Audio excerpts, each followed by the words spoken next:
Este es un trabajo que ha realizado la Fundación Milenio. Está con nosotros el director justamente de la Fundación, Henry Oporto, a quien le agradecemos mucho que nos acompañe esta mañana. Buenos días. Gracias por la invitación, un gusto estar acá.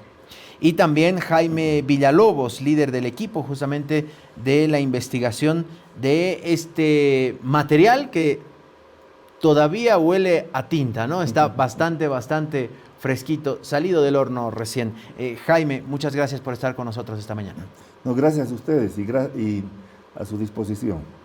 Bien, hablemos en términos generales, ¿cuándo arranca justamente esta iniciativa de trabajar en un material que se convierte, diríamos, en una base de discusión para el siguiente gobierno, para la siguiente asamblea que arrancarán funciones en noviembre? Poco más de 2 meses. Sí. Mira, el litio es una historia de muchos sueños en Bolivia, pero también de frustraciones. Y es de sueños por razones muy comprensibles. Bolivia tiene una dotación enorme de recursos de litio y otros minerales evaporíticos. Bolivia figura en las estadísticas internacionales como el país con los mayores yacimientos de litio del planeta, 23 millones de toneladas. O sea que tenemos la riqueza para poderla explotar. Pero además hay una oportunidad cada vez mayor en el mercado internacional. Estamos viviendo el tiempo de la transición energética, de la revolución tecnológica, y el litio es un mineral crítico, clave para el desarrollo de las nuevas industrias. De modo que teniendo la riqueza, pero además existiendo una demanda del mercado, es comprensible que los bolivianos pensemos que el litio es una riqueza que puede sacarnos de la pobreza, puede impulsar el progreso del país, en fin. La cuestión es que, sin embargo, Bolivia, por espacio de 4 décadas, no ha desarrollado la capacidad para convertir en realidad esos sueños, y de ahí viene la frustración, porque resulta que los recursos que disponemos no se han convertido en reservas probadas. Bolivia no figura en las estadísticas internacionales como un país con reservas probadas. Además, la producción que tenemos en las plantas que se han instalado es una producción mínima, no alcanza niveles industriales.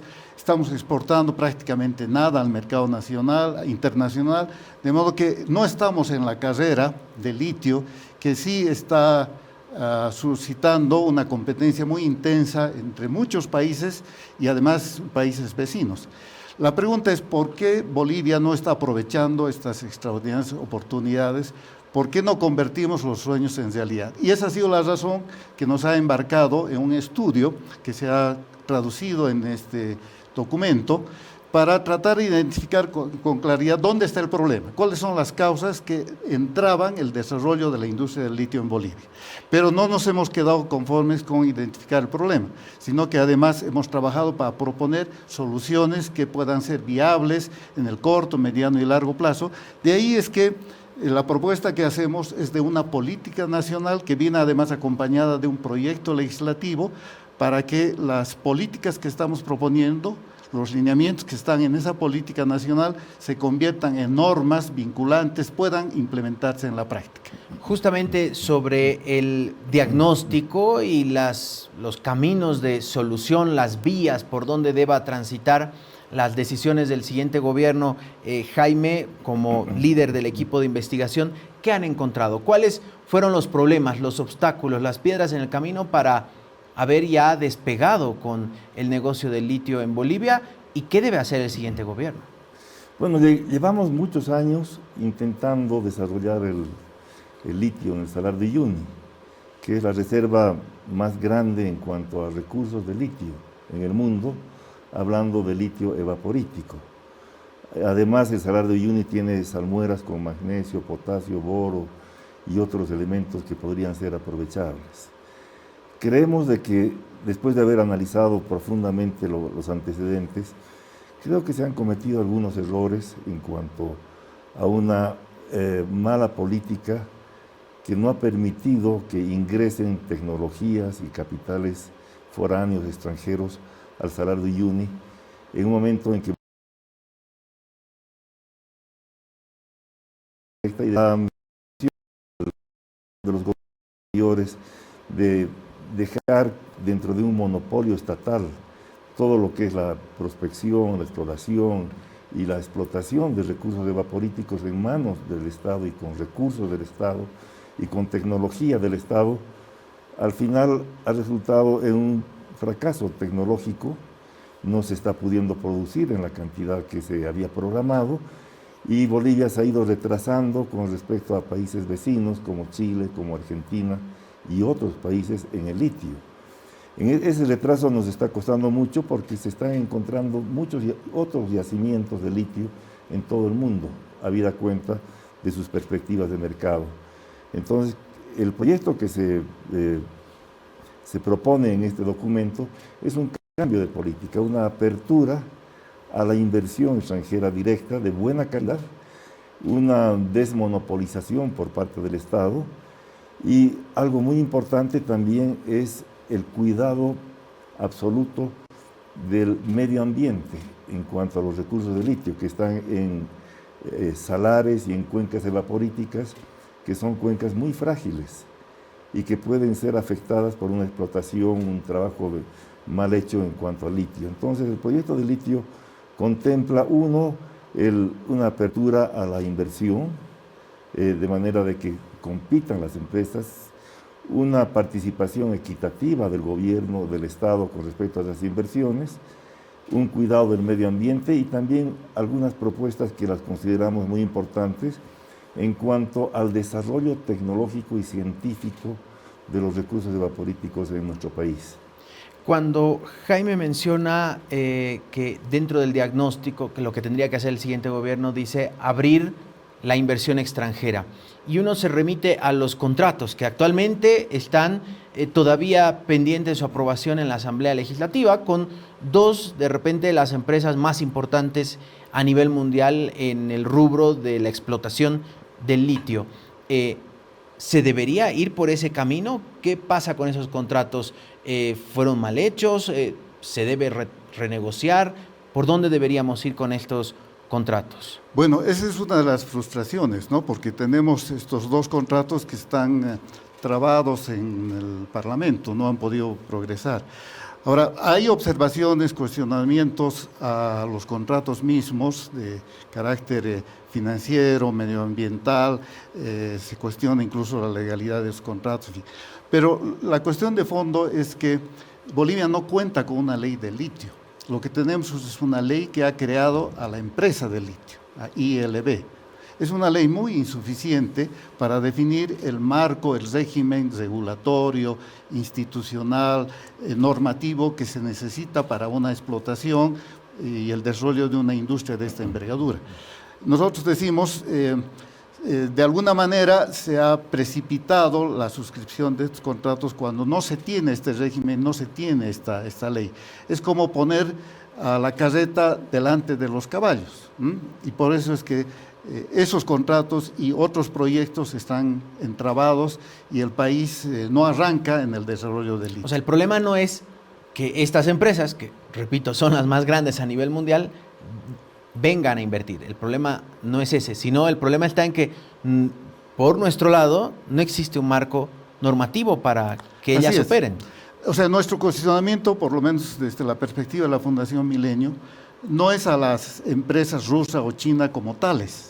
Nosotros no estamos en contra de inversiones de estos países. Nos parece bien que vengan esas inversiones, pero también el país debería abrirse a los capitales estadounidenses, europeos, japoneses, coreanos, como ocurre en los países vecinos, ¿no? En Argentina, Chile. No, de hecho, anunciaron que había una empresa europea, otra canadiense, si no estoy mal, que también iban a formar parte de la explotación. Sí, la deficiencia básica está en la ausencia de este marco regulatorio adecuado. Es decir, no tenemos reglas claras, estables, predecibles, ¿no?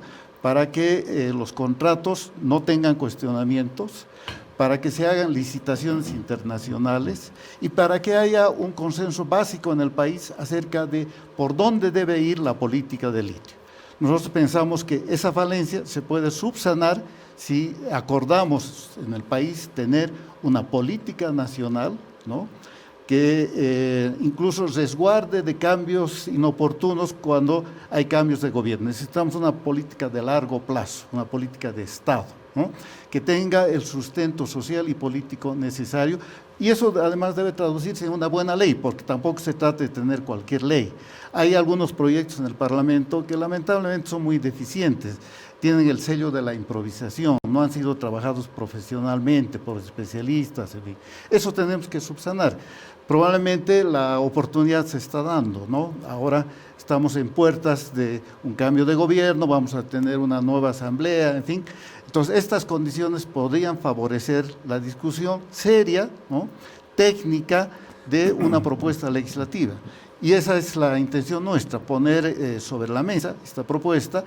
Ya será el próximo gobierno, los parlamentarios que asumirán funciones, los que vean en qué medida este documento, esta propuesta de política y esta propuesta de ley les sirven para definir lo que claramente necesita el país. Marcar un rumbo estratégico, un norte claro, tener reglas transparentes, estables, en fin, eso es lo que va a permitir atraer inversiones, y además podemos hacerlo sin excluir la participación del Estado.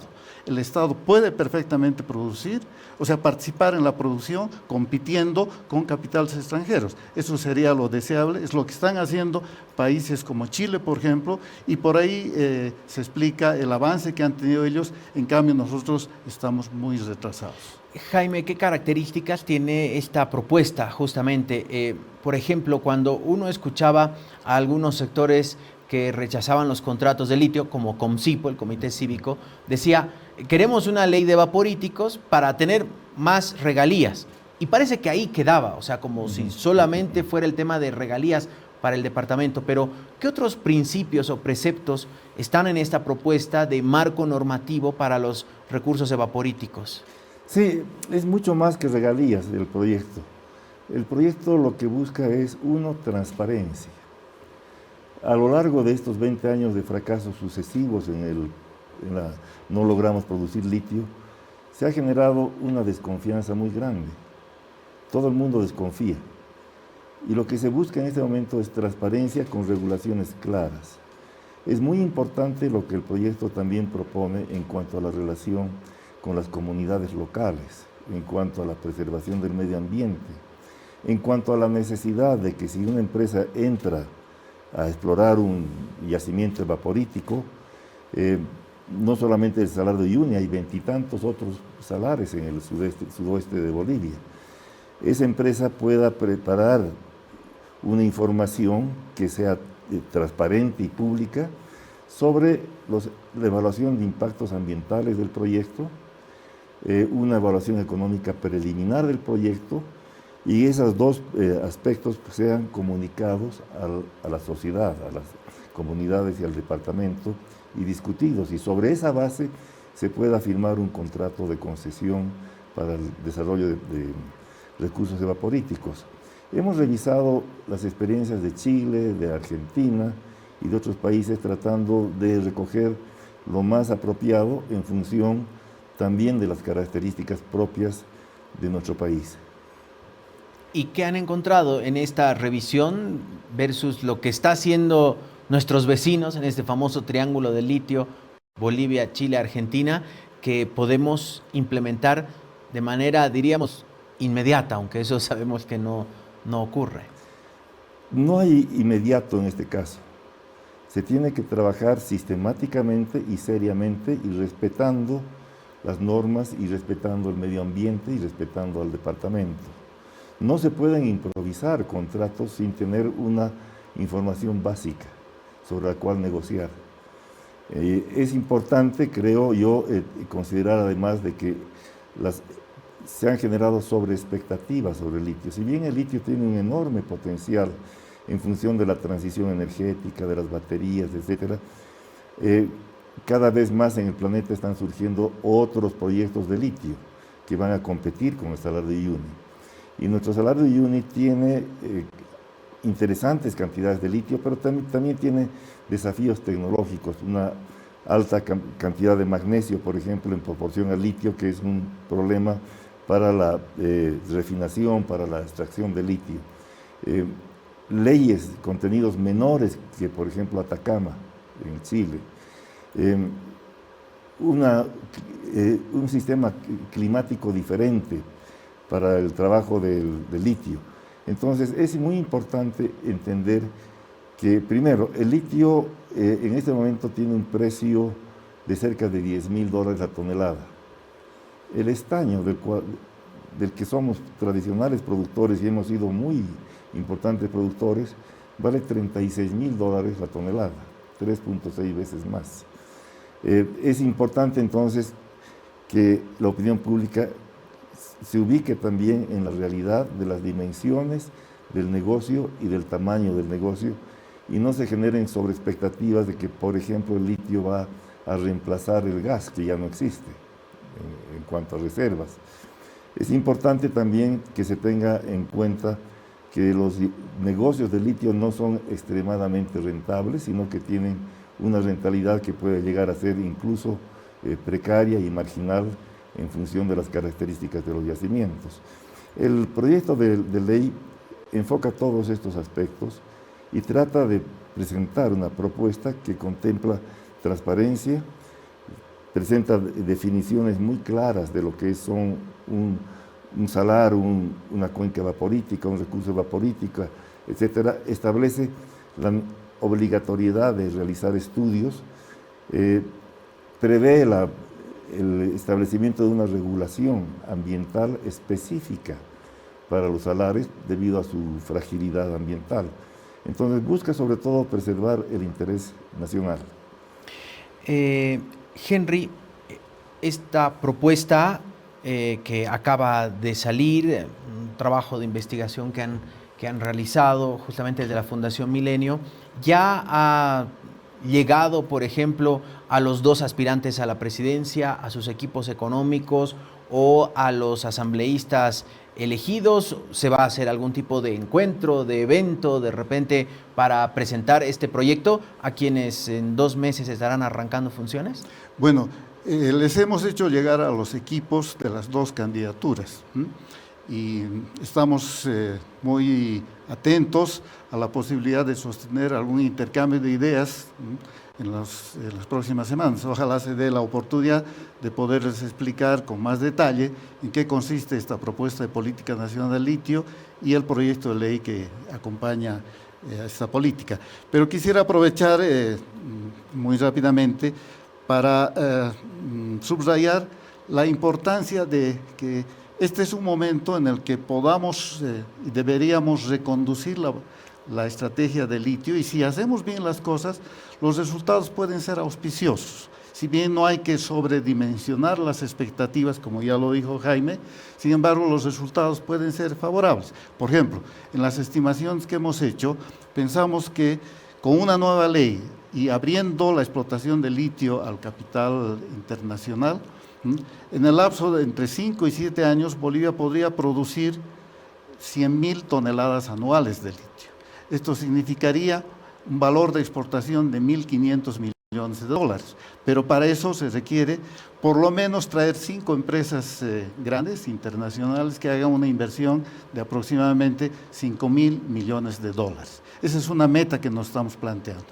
Para una segunda etapa, en el lapso de 15 años aproximadamente, estas 100.000 toneladas podrían duplicarse, con una inversión adicional de otros 5.000 millones de dólares. Es decir, hay una perspectiva interesante. Incluso se puede producir los recursos de magnesio metálico que contienen los salares. Hemos hecho también una estimación. Podría eso arrojar ingresos brutos por 200 millones de dólares. O sea, hay ingresos que se pueden esperar de la producción de litio, exportaciones que pueden ser muy valiosas hacia adelante. O sea que el negocio puede funcionar a condición de que el país se abra a la inversión extranjera. Está demostrado que se necesita capital, tecnología avanzada, experiencia empresarial, contactos con el mercado internacional. Bolivia tiene que insertarse en las cadenas de suministro de baterías, de vehículos eléctricos, en fin, ¿no?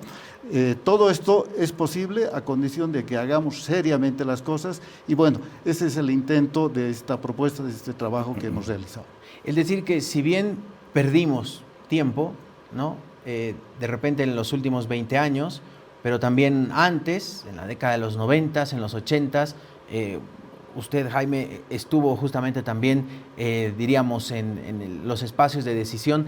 ¿Qué se hizo mal desde ese entonces? Hace 40 años, decía en algún momento, 4 décadas que no se aprovecharon bien los tiempos, pero que tampoco podemos tirar a la borda. Todavía hay tiempo de rectificar algo, Jaime.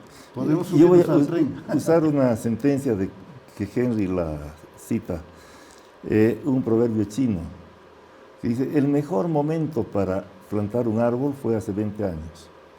El segundo mejor momento es ahora. Y eso creo que explica lo que ha ocurrido. Hemos realmente cometido errores o hemos mantenido un tiempo también inactivo el tema del desarrollo del litio. Ha faltado tecnología, ha faltado visión, ha faltado conocimiento científico y probablemente ha faltado también transparencia. Pero creo que eso ya es el pasado. Ahora hay que mirar adelante y nunca es tarde para emprender un aprovechamiento racional, razonable y sustentable de un recurso natural no renovable. Creo que es hora de comenzar también pensando que las tecnologías que están disponibles para el litio, hay una que es la de piscinas, que probablemente es la que se ensayó más y no rindió por razones que por motivo de tiempo no las tocamos ahora, y hay una cantidad de otras tecnologías de extracción directa de litio. Pero todas ellas, unas más que otras, requieren de enormes cantidades de recursos hídricos, de agua. Tanto el agua en salmueras, el agua salada en los salares, como de agua dulce. Entonces es muy importante no improvisar, es muy importante hacer estudios sistemáticos que permitan realmente dimensionar un proyecto en todos sus impactos económicos, sociales, ambientales, y eso es lo que esta ley busca, buscando generalmente, principalmente, transparencia. En el aspecto técnico, ¿qué proponen, por ejemplo, sobre este tema muy delicado, que es el agua, ¿no? En un contexto en el que en el mundo todos hablan que un siguiente conflicto bélico puede ser justamente por el agua dulce, en un contexto en el que el espacio geográfico donde se explotaría el litio justamente tiene, y como usted resaltaba, una fragilidad en torno al acceso y la cantidad de agua. ¿Cuáles son las soluciones que encuentran y que están reflejadas en este proyecto?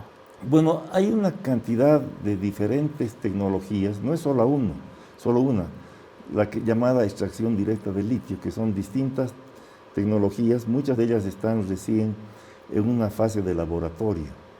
Se están haciendo pruebas con salmueras que son artificiales, falta desarrollo, pero muchas son promisorias porque pueden permitir directamente la extracción de litio con mucho mayor recuperación, mayor eficiencia.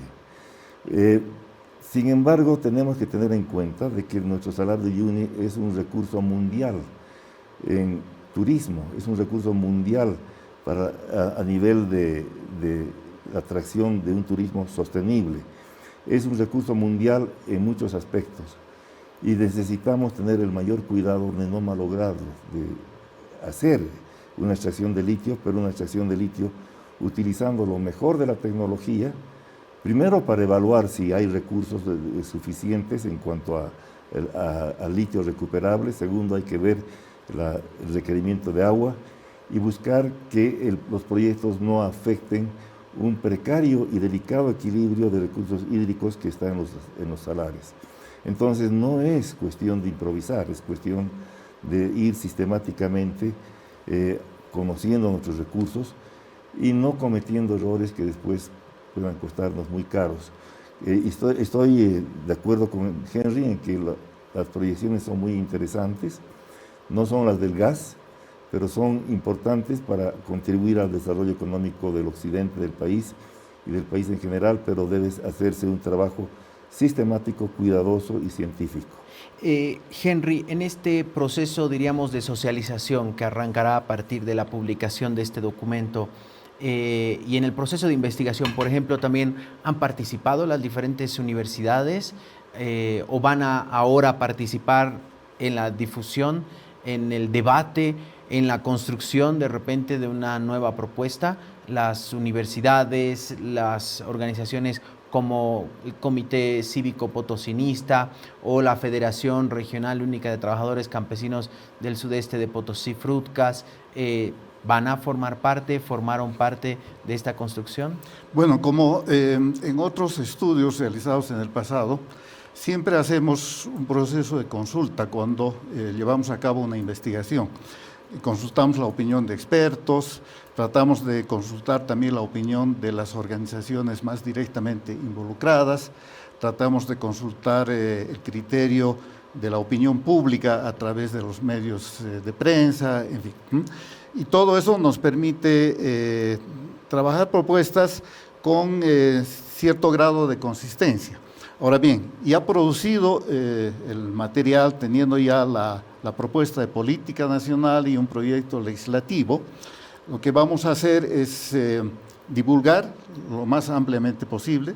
Tenemos previsto ir a Potosí, ir a Oruro, reunirnos con las instituciones regionales, presentarles esta propuesta, recoger obviamente los criterios, las reacciones, las sugerencias.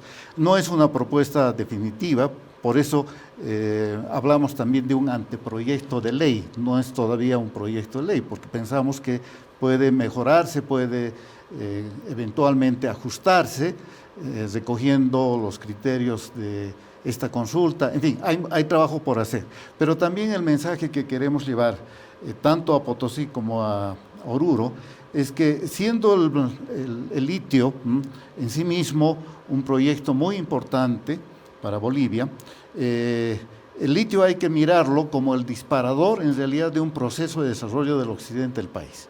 Y una de las políticas que estamos proponiendo es un programa de desarrollo del occidente que comprende 4 o 5 cosas que las señalo rápidamente. Uno, el desarrollo minero del occidente. El litio puede ayudar a atraer inversiones para la minería, o sea, no solamente para el litio, sino para desarrollar explotaciones mineras en otros recursos que Bolivia los tiene abundantemente, ¿no? Y para eso tenemos además una propuesta que es una estrategia de desarrollo minero que incluye un proyecto de ley de minería, una nueva ley de minería. O sea que el litio sería parte de ese desarrollo minero del occidente. Segundo, ¿no? El litio es la oportunidad para desarrollar recursos energéticos renovables, las energías verdes, principalmente la energía solar, para la cual el altiplano tiene condiciones excepcionales, ¿no?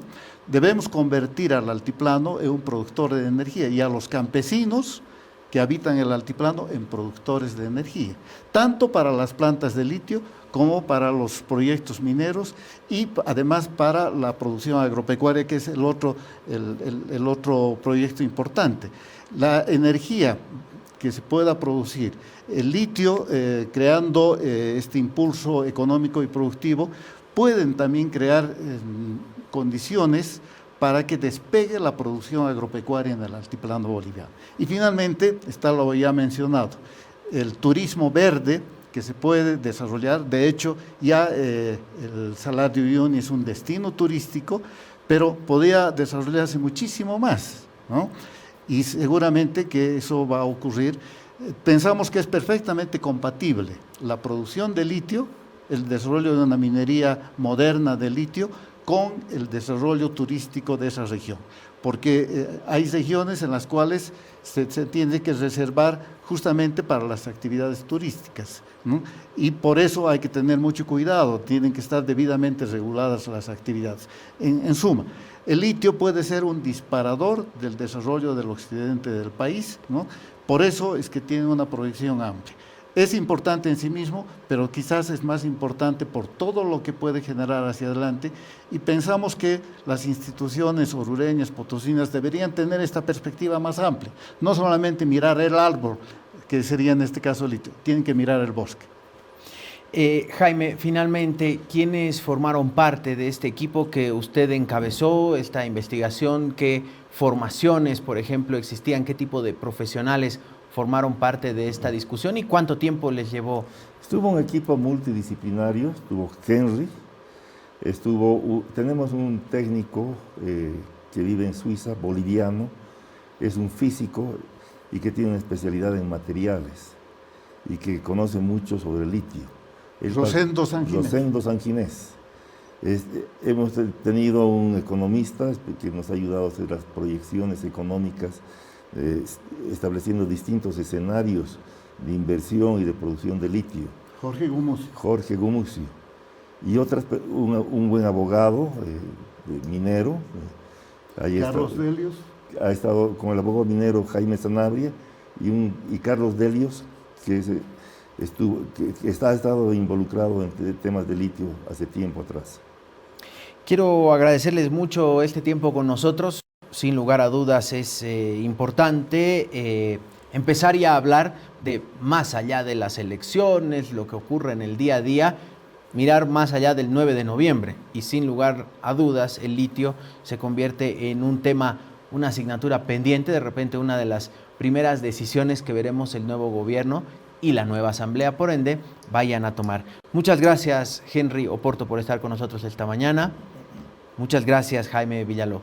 No, gracias a ti. Y el mensaje final es esta consigna que lleva nuestro documento, ¿no? Debemos poner a Bolivia en la carrera del oro blanco. Hay oportunidad para ello, hay tiempo. Si hacemos bien las cosas, probablemente esto pueda hacerse realidad. Gracias, Henry. Gracias, Jaime Villalobos. Un gusto.